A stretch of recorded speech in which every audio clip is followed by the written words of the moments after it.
No turning back. Okay, madalas pong sinasabi yan ng maraming Kristiyano. I have decided to follow Jesus. No turning back, no turning back. Di ba?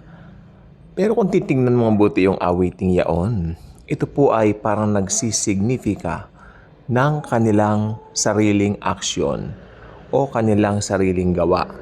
'Di ba? Parang wow, pag lumingon ka, mapapahamak ka, 'di ba? Parang as if they're telling you na pwede ka pang mapahamak o pwede ka pang mapariwara, pwede pang mawala ang salvation mo maski sabihing Kristiyano ka na. That's not true.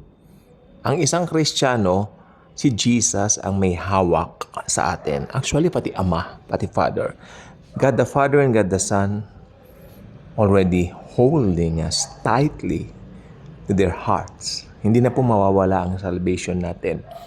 Kaya yung dati bilib ako sa kantang yun, may CD ako niyan dati. I have decided to follow Jesus. No turning back, no turning back. But habang lumalalim ako sa grace, especially nung nag-strike yung pandemic, lalo kong na-realize yung grace. It's all about Jesus. It's not about anything na pwede kong gawin, but it's all about what He has done for me. What He had done for me on the cross 2,000 years ago. So,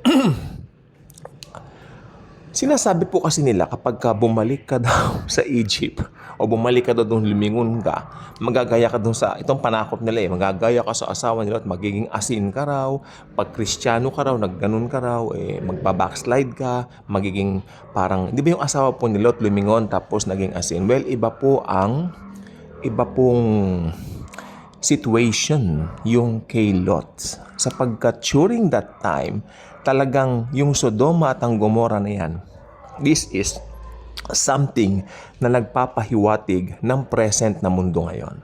Okay?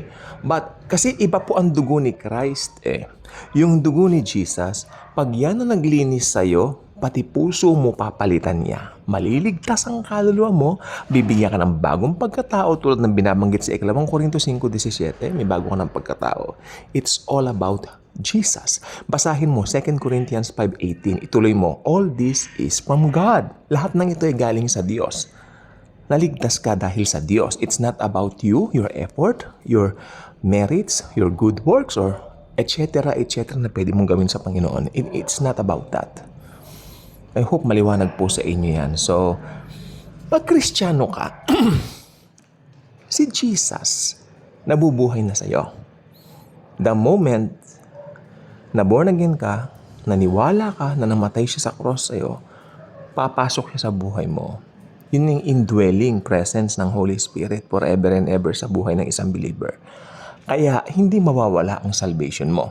Okay, doon sa mga nagtuturong pwedeng malus or mawala at matanggal ang kaligtasan ng tao. Well, kailangan pong muling bumaba ni Jesus dito sa lupa para mamatay muli sa krus. Di ba? Kung ganyan pala ang logic ninyo, kailangan bumaba muli ni Jesus para i-securely ang inyong salvation. Di ba? So, yung logic lang po, makikita nyo wrong na yung logic ng mga nagsasabing nawawala ang salvation.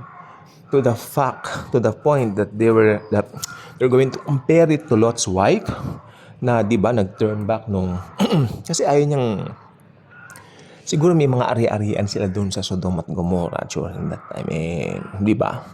Inutusan na sila ng anghel ng Panginoon na lisanin ngayon dahil gugunawin na nga ng Panginoong Hesukristo yung Sodom at Gomorrah. Hindi. Lumingon yung babae, naging asin. Naging haligi ng asin, sabi ng Biblia. Okay? So, wag po tayong matakot. Kasi walang Kristiyano, itong gusto ko sabihin, walang totoong Kristiyano ang lilingon pa sa pinanggalingan niyang buhay.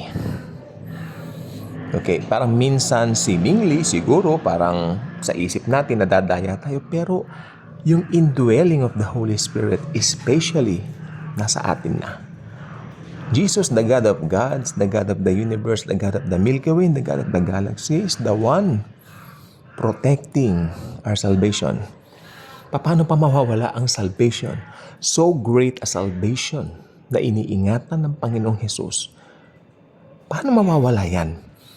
Sinong makapaghihiwalay sa atin sa pag-ibig ni Jesus? Sabi ng Romans 8:31.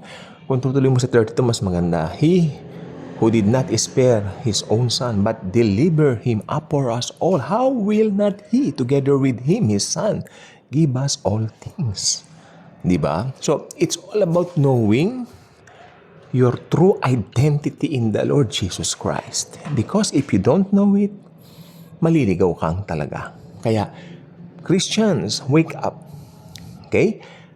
Sasabihin nila, no turning back. Talagang wala nang turning back kasi si Jesus ang may control sa atin. Not we ourselves. Kaya kung hindi pa kayo subscriber dito sa channel natin, iniimbitahan ko po kayo mag-subscribe na. Check ninyo yung notification. I-click ninyo yung notification bell. Paki-check po. Dahil ang YouTube nagbibigay ng mga bagong video sa inyo. Okay? Sila nagpapaalala na may mga bago tayong videos. And I hope pa nakita nyo may notification ng YouTube, panoorin nyo po. Dahil mga matututunan po natin dito, hindi natin matututunan kahit saan. Okay? Mga salita ni Jesus nandito, walang ibang matataas dito, kundi ang Panginoong Hesukristo.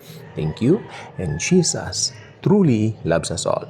Remember, hindi po nawawala ang salvation at hindi mawawala kahit kailan. Thank you po.